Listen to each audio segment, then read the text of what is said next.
말씀 보도록 하겠습니다. 모두 자리에 수련하셔서 사사기 21장 25절 한 절 우리 합독으로 봉독하겠습니다. 사사기 21장 25절은 구약 성경 402쪽 가량에 있습니다.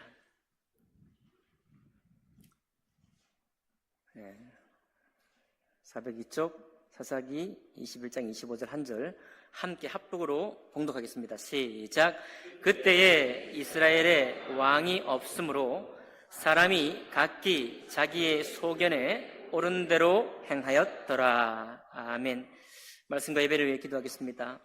살아계신 하나님 아버지, 주님께서 우리에게 펼쳐 보이시는 우리의 정직한 삶의 모습들을 보게 하시고 직시하게 하셔서 하나님께서 우리에게 기대하시고 우리를 불러서 사용하기 원하시고 우리를 빛된 자녀로 택하시고 인도하기 원하실 때 우리가 어떻게 삶을 꾸려가며 살아갈지를 가르쳐 보여주시기를 원합니다. 하나님 아버지, 살아가기가 쉽지 않은 시대지만 그러나 주님 말씀을 붙들고 살아가는 삶에 관해서 우리 마음이 탄탄하고 든든히 세워질 수 있도록 오늘 이 한 시간을 축복해 주옵소서.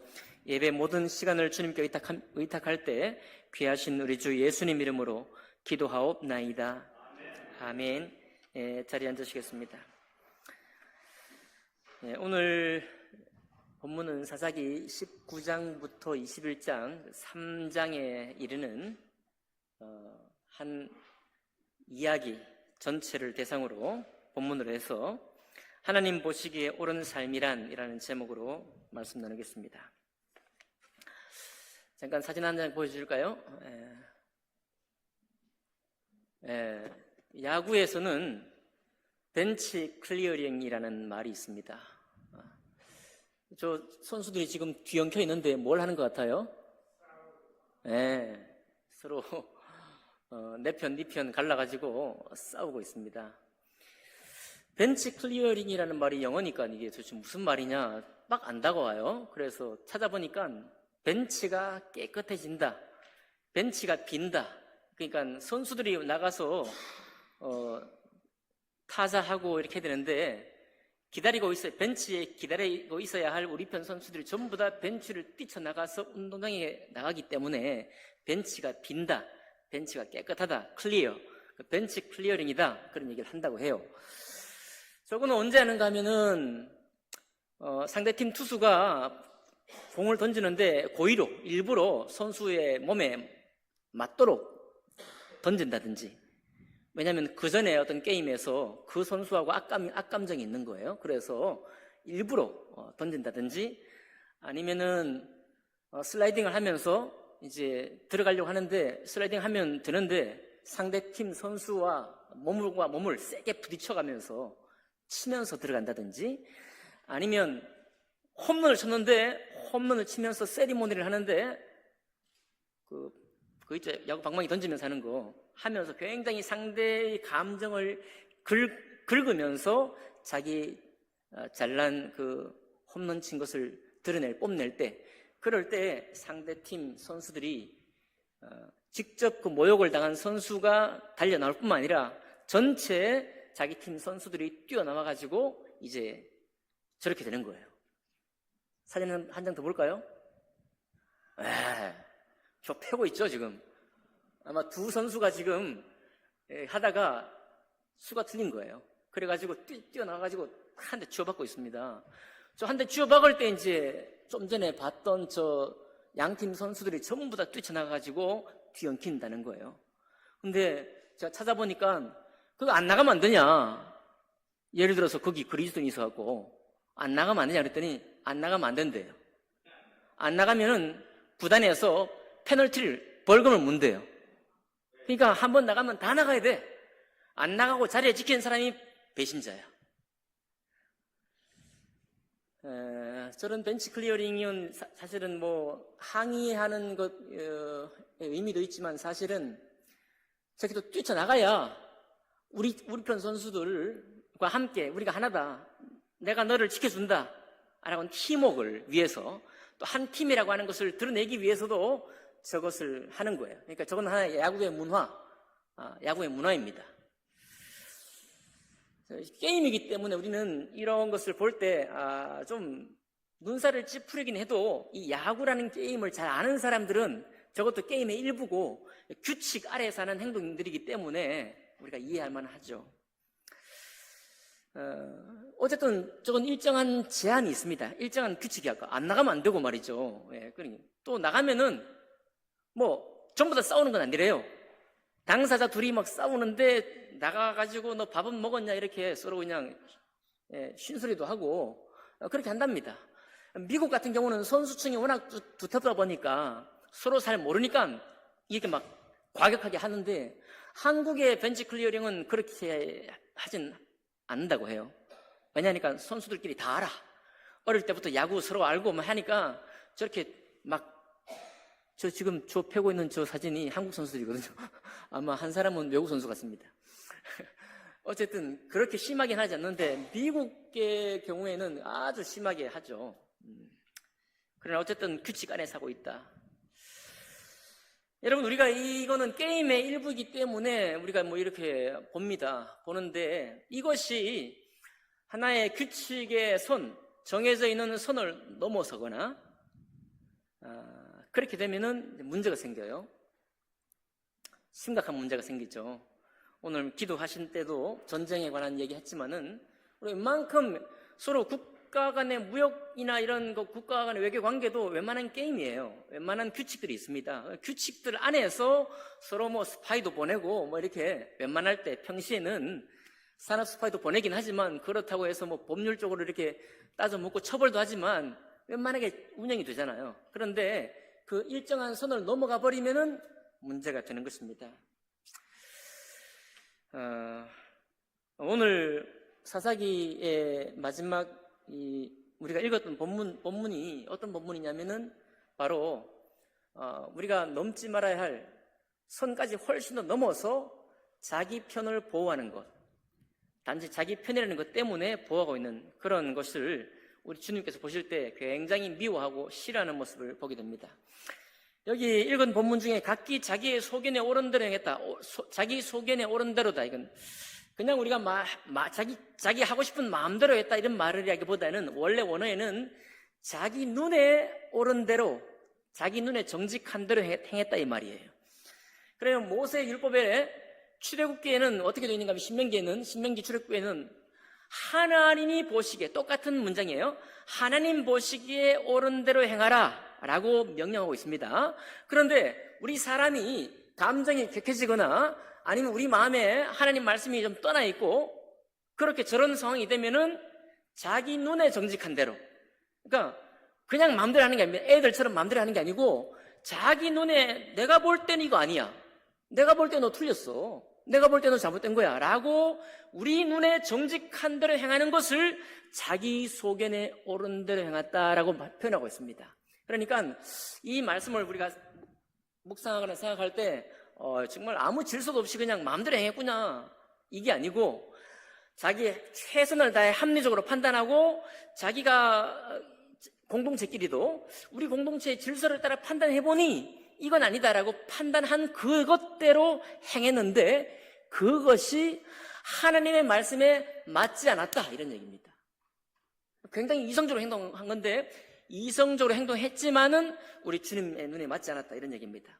자, 그러니까 우리도 여기에 이제 연루되어 있는 거예요. 우리도 종종 우리가 주님께 건진받은 사람, 구원받은 사람이고 하나님의 자녀임에는 분명하지만 우리가 살아가면서 여러 가지 감정이 격동이 될 때나 또 어떤 이해관계가 충돌이 될 때, 그럴 때 우리가 분명히 이건 아니지 라고 판단하는 게 있죠. 그래서 그것대로 판단하면 대개는 올바른 경우가 많아요. 그런데 우리가 하나님 말씀을 더 이상 생각하지 아니하고 우리가 판단하는 눈에 옳은 대로 행했을 때 그것이 어떤 결과를 가지게 되느냐. 오늘 사사기 19장부터 21장은 우리에게 무슨 교훈을 하고 있지 않습니다. 그냥 그 결과가 어떻게 되는지 한번 봐라. 네 눈에 똑바로 행하고 네 이성으로 네 합리적으로 다 너희 행할 바대로 행했을 때 그 결과가 어떻게 되는지를 한번 똑똑히 봐라. 이렇게 우리에게 말해주고 있습니다. 한번 볼까요? 한번 보겠습니다. 사사기 19장 1절의 시작은 사건의 발단은 이렇습니다. 레위 지파 남편, 레위 족속인 한 남편이 자기 유다 베들레헴에서부터, 그러니까 유다 지파죠. 유다 지파의 첩을 이렇게 얻었습니다. 여러분, 이 첩은 우리 한국적인 개념의 첩이라고 생각하면 안 돼요. 이 당시의 첩은 둘째 부인이에요. 두 번째 부인입니다. 아브라함에게 사라가 있었지만 나중에 그두라가 아내가 됐죠. 첩이 됐죠. 똑같습니다. 그냥 한국적인 첩은 약간 부정하고 이렇게 좀 법적이 아닌 이런 개념인데, 중건동은 그렇지 않죠. 여러분, 이슬람 사회도 아는 것처럼 다 그냥 아내예요, 아내. 첫 번째 아내, 두 번째 아내. 자, 그 첩을 얻었습니다. 왜 제가 이런 부연 설명을 하냐니까, 19장을 잘못 읽게 되면은 이게 이 사람을 보호해야 될지 말아야 될지 헷갈릴 경우 많아요. 어쨌든 아내와 두 아들을 데리고, 아내를 19장에. 자, 그런데 이 첩이 19장 초반절에 음행을 했다라고 나옵니다. 이게 이제 개역은 그렇게 번역하는데 다른 모든 성경은 화가 나서 떠난 거예요. 이것도 좀 부연설명이 필요합니다. 만약에 음행을 해서 떠났다면 남편이 가서 데려올 이유도 별로 없고, 그 아버지가 막 딸을 이렇게 애지중지할 이유도 없는 거죠. 문맥이 안 맞습니다. 그러니까 이게 음행을 했다기보다는 남편에게 화가 난 거예요. 화가 나서 떠나버린 겁니다. 떠나서 친정으로 가버린 거예요. 그러니까 이제 아버지는 딸을 보호하고 있고, 이 남편도 화가 나서 가버렸으니까 데리러 가야 돼요, 말아야 돼요?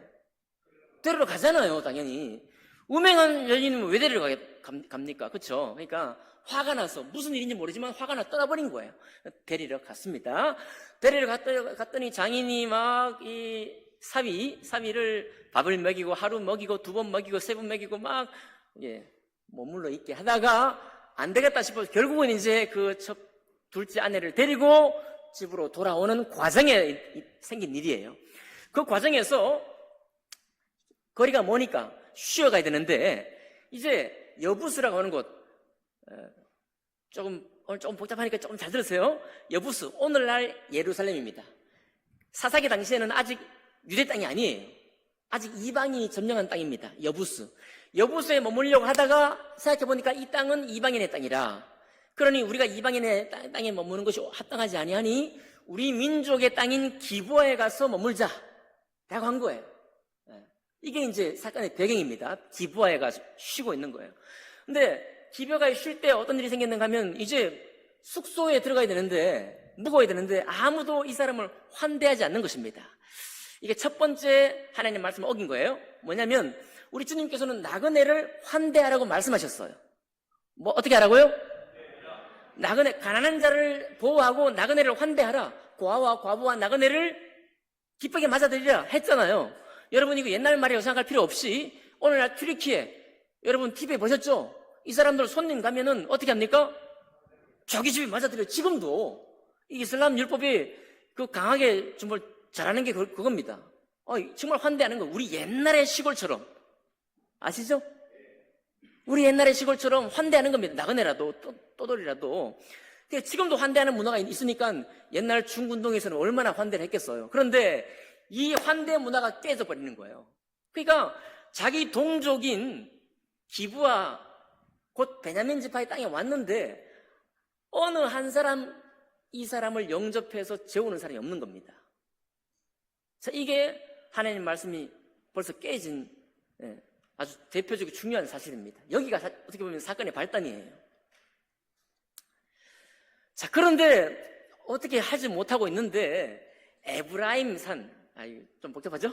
에브라임 산지에 살고 있던 한 노인이, 아무도 영접하지 않는데 한 노인이 와서 이 사람을 영접하는 거예요. 여러분, 시대가 아무리 약해도 어떤 사람이 있다. 사람들이 하나님 말씀에 반응하지 않는 악한 세대여도 어떤 사람은 여전히 주님 말씀을 귀하게 여기는 사람이 있다. 이 노인이 이제 영접한 겁니다. 사건이 이제 더 심각해지죠. 영접을 해서 재우는데 베냐민 그 땅에 있던 지파의 사람들이 이 집에 쳐들어온 거예요.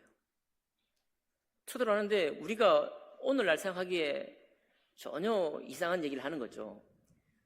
그 아내를 데리고 온 그 남자 있잖아요. 곧 남편. 그 남편을 끌어내라는 겁니다.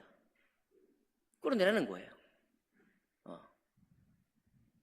뭘 위해 끌어내느냐? 이 남자를 상관하겠다.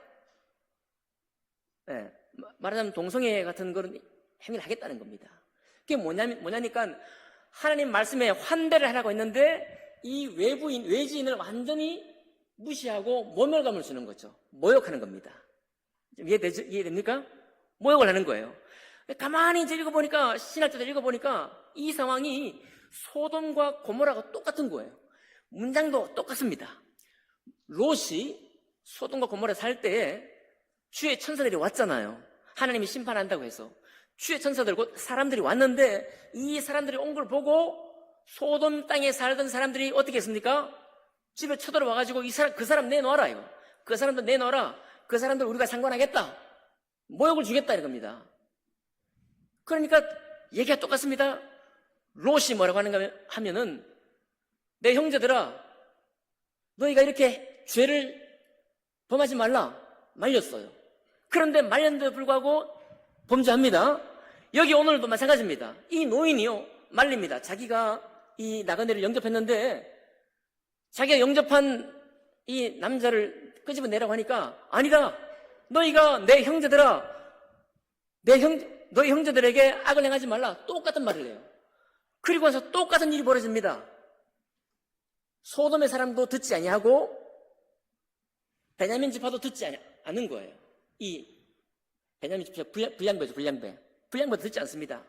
그러니까 롯도 그렇고 노인도 그렇고 뭐라고 하는가 하면, 이 남자를 터치하지 말고 내 딸이 있으니 혹은 내 이 처가 있으니 이와 상관하라 하고 해요. 여러분 죄송해요. 이거 옛날 일인데, 이거 성경은요 모든 말씀이 교훈적으로 기록된 건 아닙니다. 옛날 문화에 바탕을 둔 사실을 말하는 것도 있어요. 오늘 이렇게 그 본문이거든요. 왜 그러냐? 당시에는 남자의 명예를 지키는 것이 가장 중요한 것이었습니다. 그래서 아내 혹은 딸에 대해서 남자의 소유예요. 이해하고 들으세요. 옛날 문화입니다. 아주 옛날 문화예요. 그러니까 그렇게 하는 것이 오히려 맞다는 거예요. 그 법상으로. 어쨌든 그렇습니다. 그랬더니 이제 사사기 늦길 옵니다. 이 여인을 데려다가 그 불량배들이 아주 밤새도록 능욕을 하고, 그 다음날 아침에 해가 떴는데 보니까 어떻게 돼 있어요? 문지방에 손을 걸터 얹고 죽어 있는 것입니다. 자, 이것이 베냐민 지파에 있던 불량배들이 한 범죄예요. 여러분 이제 생각해 봅니다. 한 지파의 어떤 불량배들의 소행이긴 한데, 이것이 정말 그 사회가 정말 질서가 정연한데 이 정말 나쁜 불량배들만의 어떤 몫일까 한번 생각해 보는 거예요. 생각해 보니까 그렇지가 않은 것입니다.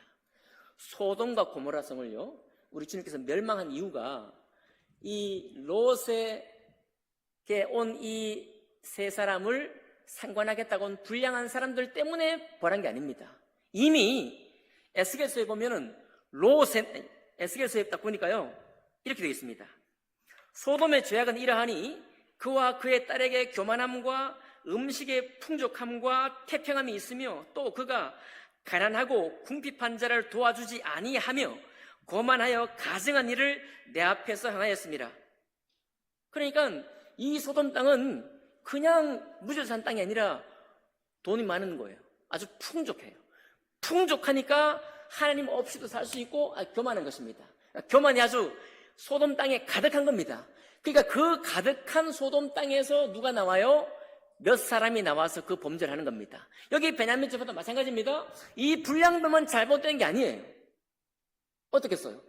나중에 그 사실을 알았던 베냐민 지파 사람들에게 여러분 남편이 어떻게 합니까? 야, 이거 말하기 거북스러워요. 12토막을 내가지고 12지파에 다 보내지 않습니까? 이것도 선을 완전히 넘은 거죠. 그렇지 않겠습니까? 공동체 무슨 기별을 해가지고 이것이 어떻게 된 건지 사실관계를 묻고 그리고 법적인 판단을 해야 되는데 이 남편도 도저히 지금 우리뿐만이겠습니까? 당시의 사람들도 경악할 만한 너무 놀랄 만한 그런 일을 한 거잖아요. 이 폐악한 일을 한 것입니다. 그러니까 여러분 이 사사기 시대에 많은 사람들, 이스라엘 사람들 대부분이 이렇게 하고도 여러분 한 사람만 그렇게 특별한 일을 했으면 이 사람 엄청 지탄받겠죠. 그런데 그 일을 떳떳하게 한 거예요. 뭔 얘기입니까? 많은 사람들이 대부분 다 그와 같은 일을 용납할 만한 그런 사회 문화가 된 거예요. 여러분 지금 아까 기도하실 때 전쟁이라고 말씀하셨는데요. 전쟁이 깊어지면 어떻게 됩니까? 약탈하고 또 연약한 사람을 폭행을 하고 이거 정상적이 되는 거예요. 그렇습니까? 경제적인 생존이 어려우면은 자기의 각자 도생해야 된다는 이 방식이 한 사람에게만 임하는 것이 아니고 국가와 민족 전체로 퍼져나갑니다. 오늘날 지금 현재 모든 국가가 다 그렇게 되고 있잖아요. 우리 민족과 우리의 경제를 안보하기 위해서 문을 걸어 잠그고 야 자유무역 폐지하자, 보호무역하자, 자국 이익을 최선을 다해서 하는 것이야말로 최고의 윤리, 최고의 국가 윤리가 되어 있습니다. 그런 상태에 있던 거죠. 자, 이 이야기 그 패역한 일을 듣고 받아든 이스라엘 11지파가 군대를 40만을 이끌고 올라옵니다. 올라와서 베냐민 지파에게 따져 물어요. 야, 그 사람들 내놓아라. 내놨으면 좋겠죠? 어떻게 지금 저를 따라하고 있습니까? 내놨으면 좋겠는데 안 내놓습니다. 어떻게 해요? 벤치 클리어링처럼 그 사람들을 보호합니다. 야, 우리 한민족이야. 우리 한지파야. 지파 이기주의가 최고조를 다하는 거죠. 지파 이기주의입니다. 야, 너네는 어제 모르지만 얘는 우리 지파 사람이야. 너네가 왜 우리를 상관해? 하면서 보호한 거예요. 그러면서 군사 2만 5천을 준비시킵니다. 다 특공대예요. 왼팔잡이 또 700명을 준비시켜서 이 사람들은 한번 던지면 실패하는 법이 없는 그런 용사들이에요. 그 사람들 준비시켜가지고 결국은 이스라엘 11지파하고 베냐민 한 지파가 전쟁을 벌이죠.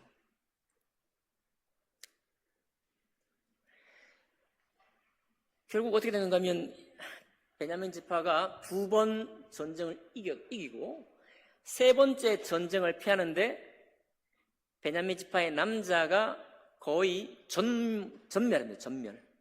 전멸하고 이 이스라엘 11지파도 정의를 가지고 일어났지만 사실은 너무 선을 넘어요. 야, 우리에게 어떤 딸도 주지 않겠다. 맹세를 합니다. 맹세를 하고 완전히 또 베냐민 지파를 멸족을 시키려고 또 맹세를 해요. 이 맹세도 하나님의 법에 맞지가 않습니다. 그러나 여러분 이것이 뭐 이상한 일 같지만 경쟁하는 경기나 좀 치열한 싸움이 있는 곳에서는 이것이 또 국룰입니다. 말하자면 이기고 있을 때 확실히 짓밟아야 된다. 그런 얘기 들어보셨습니까? 승기를 잡았을 때 풀어놓으면 안 되고 완전히 상대가 제기하지 못할 만큼 해놔야 돼. 이런 이야기는 지금도 공공연하게 일어나는 가치입니다. 이런 일들이 사회가 하나님 말씀으로부터 하나님이 정해진 우리 양심으로부터 점점 멀어지기 시작하면은 이게 특수한 곳에만 있지 않고 온 사회의 전면에 등장하기 시작하는 거예요. 그래서 결국 어떻게 됐습니까? 베냐민 사람이 다 죽고 600명밖에 안 남은 거예요. 한 지파가 완전히 몰살되게 된 것입니다. 하나님께서 12지파를 세우셨나요? 그죠? 우리 하나님께서 12지파를 세웠습니다. 그런데 그 중에 자기들이 정의로 일어나서 한 지파를 완전히 멸족시키기 직전이 된 것입니다. 나중에 정쟁 끝나고 정신 차려보니까 놀란 거예요. 야, 이거 완전히 지파가 멸망되게 됐다. 이거 어떡하냐? 돌아보니까 우리는 이미 맹세했습니다. 아무 딸도 주지 않기로 맹세했으니까 어떻게 돼요?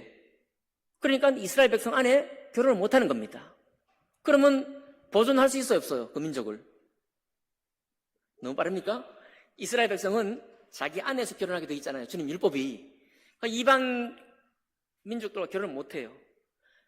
그리고 이제 조사를 해보니까 많은 지파가 다 싸우러 올라오는데, 아까 벤치 클리어링에 누가 안 올라오면 어떻게 된다 그랬어요? 안 나오면은 벌금 문다 그랬죠? 딱 조사해보니까 길앗 야벳 지파가 안 올라왔어요. 한 사람도 안 올라왔습니다. 그랬더니 또 거기다 대고 길앗 야벳 지파에 가가지고 남자를 다, 어린아이까지 다 죽이고, 그리고 여자 400명을 데려와요. 그래서 그 사람과 베냐민 지파를 결혼을 할 수 있도록 해서 지파를 보존할 수 있도록. 자, 이것도 너무 잔혹한 거예요. 이스라엘 11지파도 지금 뭐 정의를 위해서 일어났지만은 아무리 페널티를 준다고 해도 그 사람들 전부 다 노인에서부터 어린아이까지 다 멸절시키거든요. 남자를 알지 못하는 여자 400명만 데려오는 것입니다. 너무 잔혹한 거예요. 이것도 너무 잔혹한 것입니다. 게다가 그것도 안 되니까 실로에서 하나님께 예배하러 온 사람들 중에 남자 400명이니까 600명이니까 200명 모자라지 않습니까? 모자란 200명을 실로에서 보쌈을 시키고 납치를 하게 해가지고 그렇게 해서 베냐민 지파를 보존할 수 있도록 이스라엘 백성들이 그렇게 해요. 이 전체를 다 정리해보면 불량배도 그렇고 남편도 그렇고 베냐민 지파도 그렇고 이스라엘 11지파도 그렇고 전부 다 너무너무 잔혹하고 하나님의 말씀의 법을 따라 행하는 사람이 아무도 없는 것입니다. 오직 한 사람이 있다고 한다면 그 힘없는 노인 한 분. 누구라고요? 노인 한 분. 그리고 그 불량배들의 손에 죽음을 맞게 된 그 첩.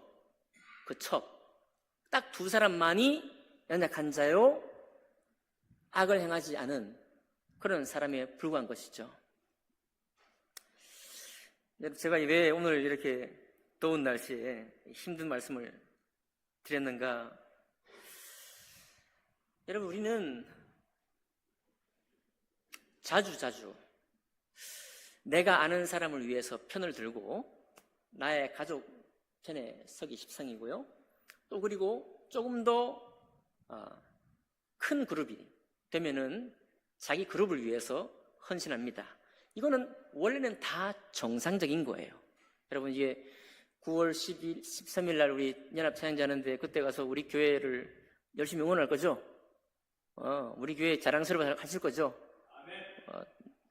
남의 교회. 그날은 남의 교회예요. 오직 우리 교회. 그건 너무 아름다운 것입니다. 그런데 이것이 너무 강해져서 다른 사람들에 대한 긍휼의 하나님의 말씀조차도 그걸 깨뜨리면서까지 우리의 것, 우리 교회, 우리 집, 우리 가정 이렇게 나가면은 우리 마음이 하나님 말씀으로부터 떠나게 되는 것입니다. 근데 오늘 보세요.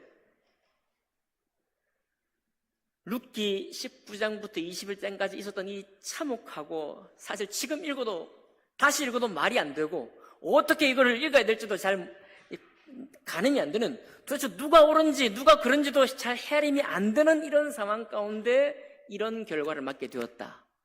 그 결과를 맞게 되는 것을 보고 우리 주님께서 그 원인을 지명을 하시는데, 원인이 뭐냐니까 그때 이스라엘에 왕이 없으므로 사람이 각기 자기의 소견에 옳은 대로 행하였더라라는 것입니다. 여러분, 베냐민 지파를 잠깐 살펴보니까요, 이 사람들 정말 훈련이 잘 된 군사를 가지고 있었습니다. 자기 지파를 위해서요. 그리고 왼손잡이 700명은 정말 명사수였습니다. 그러니까 이 사사기 시대가 무질서한 시대가 아닌 거예요. 마냥 무질서한 사회가 아닙니다. 아주 정말 잘 훈련된 군사를 보유할 정도로 체계가 잡혀 있는 거예요. 규율이 있는 것입니다. 이스라엘 11지파도 규율이 있는 것입니다. 전부 다 올라가서 이 악행에 대해서 처벌하자 하니까 전부 다 올라갔잖아요. 그렇죠? 다 한 가지 이상 자기가 옳다고 생각하는 것, 그 규율이 있고 규칙이 있는 거예요. 그런데 그 규율과 규칙을 가지고 무엇을 위해 사용하느냐예요. 무엇을 위해 사용하느냐. 여러분, 우리가 마냥 이 사사기를 보면서 이 사람들 이렇게 치부할 것이 아닙니다. 여러분과 저도 다 옳다고 하는 것들이 다 있어요. 여러분과 저도 전부 다 이것은 선한 것이야 라고 하는 판단이 다 있습니다. 없어서 무지하게 되는 것이 아니에요. 오히려 그 판단이 있기 때문에 하나님의 말씀을 넘어가는 것입니다. 그 판단이 더 감정적으로 격해지게 되면 주님의 말씀을 넘어가 버리는 거예요. 그리고 마치 벤치 클리어링처럼 당연하다 이거예요. 누가 이 상황에서 나처럼 행하지 않겠냐? 누가 이런 상황에서 나처럼 격동되지 않겠느냐라고 말하게 된다는 거예요. 우리 모두가. 많은 사람들이.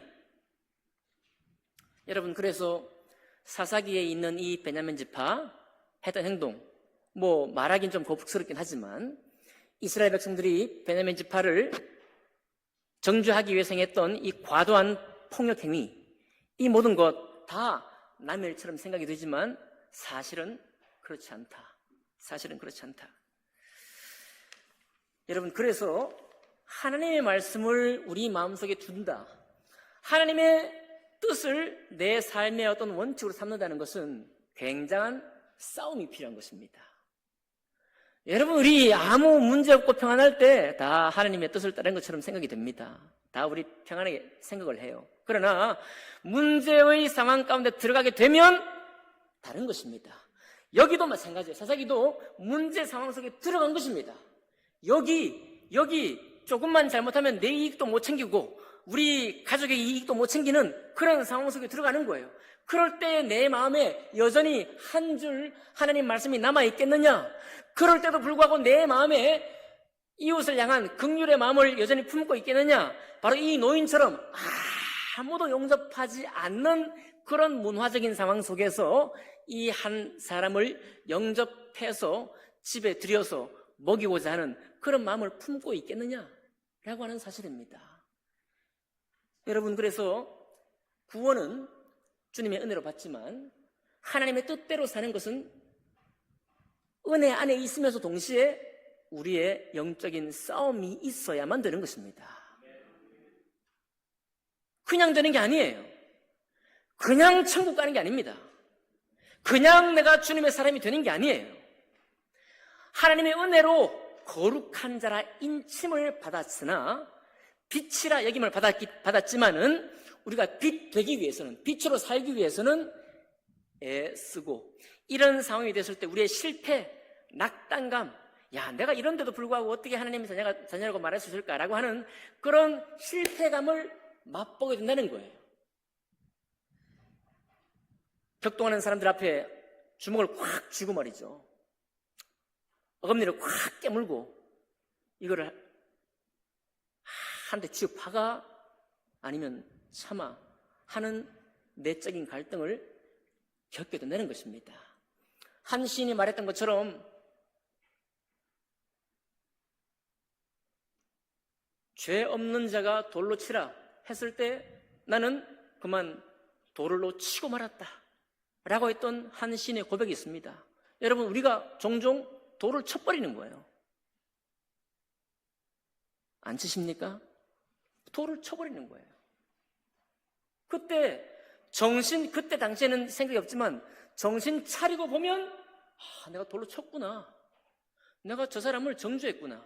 내가 저 사람 마음을 내가 아프니까 상대로 더 아프게 찔렀구나.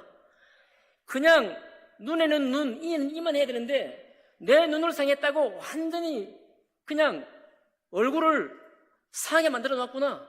내가 너무 과격했구나. 이런 생각을 할 때가 있다는 것입니다. 여러분, 우리는 하나님 말씀이 우리 마음 안에 남아있기 위해서 바로 그런 순간에 내가 실패한 그 순간에 내 마음을 돌아볼 수 있기를 원하는 것입니다. 내 마음에 말씀이 안 남아있었구나. 내가 하나님 따라 주님 인도받아 산다고 하면서 내 마음에 말씀이 없었구나. 이렇게 쉽게 말씀이 치워주는구나 라고 깨닫게 되는 것입니다. 어떡할까요? 그럴 때 어떡할까요? 주위를 돌아보니 나만 그런 게 아니고 많은 다른 사람도 그러네 하고서 이건 어쩔 수 없나 보네. 이거는 누구든지 넘어가서 못하는 한계인가 보네. 이거는 사람이면 누구나 예측 가능한, 그렇게밖에 할 수 없겠지라고 할 만한 거네. 라고 마침표를 찍겠습니까? 여러분, 하나님 우리에게 권면하고 요청하십니다. 그렇게 해서는 안 되는 것입니다. 내가 비록 실패했어도, 내가 비록 돌을 들어 쳐버렸어도, 이것은 하나님의 뜻에 맞지 않는 거구나 하고 마음에 애달프게 생각하고 다시 주님의 말씀 안에 돌아가기 위해서 회개하고 애를 써야 하는 것입니다. 그렇지 않으면 죄가 이 세상 가운데 넘쳐나고 죄가 죄를 낳고 나의 죄가 더 큰 너의 죄를 낳고 너의 죄가 나에게 더 큰 화를 돋우어 가지고 더 격렬한 대가를 갚아주게 되는 것입니다. 이게 비단 사사기에만 있는 일인가요? 아마도 우리 일상 가운데 여러분과 저의 마음속에 자주 일어나는 일입니다. 꿈속에서라도, 내 마음 머릿속에서라도 막 이 참지를 못해가지고 얼마나 헤매는지 모르겠습니다. 여러분, 입추가 다가왔습니다. 이 팍팍하고 너무 숨을 쉬기 어려웠던 시기, 오늘도 진행되고 있지만 새벽 아침 우리 부친 한 분은 이불을 덮고 잤다 그러더라고요. 오늘 저녁에 바람은 벌써 바뀌어 있습니다. 우리가 느끼기에 이 세상은 하나님 말씀을 생각하지 않는 방향으로 그 뜨겁고 그 열나고 그냥 이런 세상이 늘 있는 것 같지만 바로 그 한 노인처럼 하나님 말씀을 기억하고 그를 영접하는 사람, 그 사람이 있다는 사실을 기억할 것입니다. 그리고 여러분과 저도 그저 예배만 하는 것이 아니라 내가 지금 내 삶의 현장에서 부딪히는 일들, 내가 지금 겪고 있는 갈등의 관계들 가운데에서 내가 지금 어디에 서 있는가를 확인을 할 필요가 있고요. 그런 과정에서 우리의 마음은 조금씩 주님께로 향해 가는 것입니다. 믿으십니까? 여러분만큼 저도 실패합니다. 제가 실패하는 만큼 여러분도 실패할 거예요. 그러나 주님의 진단은 명확합니다. 그때에 이스라엘에 왕이 없으므로 사람이 각기 자기의 소견에 자기 눈에 옳다고 생각하는 대로 행하였더라. 그렇게 하라는 말인가요? 그렇지 않습니다. 이 결과를 보라 이거예요. 하나님 말씀이 내 마음에 없었을 때 네가 한 결과를 보라. 이 사건이 어떻게 결과했는지를 보라. 똑똑히 확인하고 그것이 마땅히 가야 할 길이 아니라고 한다면, 주님께서 너에게 교훈으로 제시해준 삶이 아니라고 한다면 내 마음이 아파서라도 돌이켜 주님 말씀께로 다시 돌아오라. 그런 말씀입니다. 우리의 삶이 이 뜨거운 세상 문화 가운데서도 한 줄기 시원한 가을바람 한 줄기 같은 그런 삶이 되기를 원합니다. 그런 사람 한 사람 또 한 사람이 생겨날 때 우리는 변하는 것입니다. 또 내가 그런 사람이 되고자 내 마음을 들여다보고 주님 말씀과 비추어서 내 삶을 조정해 나갈 때 그 한 사람이 또 다른 한 사람을 격려하고 권면하게 될 것입니다. 여러분, 우리 법적으로만 하나님의 자녀가 아니라 실질적으로도 하나님의 자녀로 살아가는 여러분과 제가 되기를 주님 이름으로 축복합니다. 기도하겠습니다.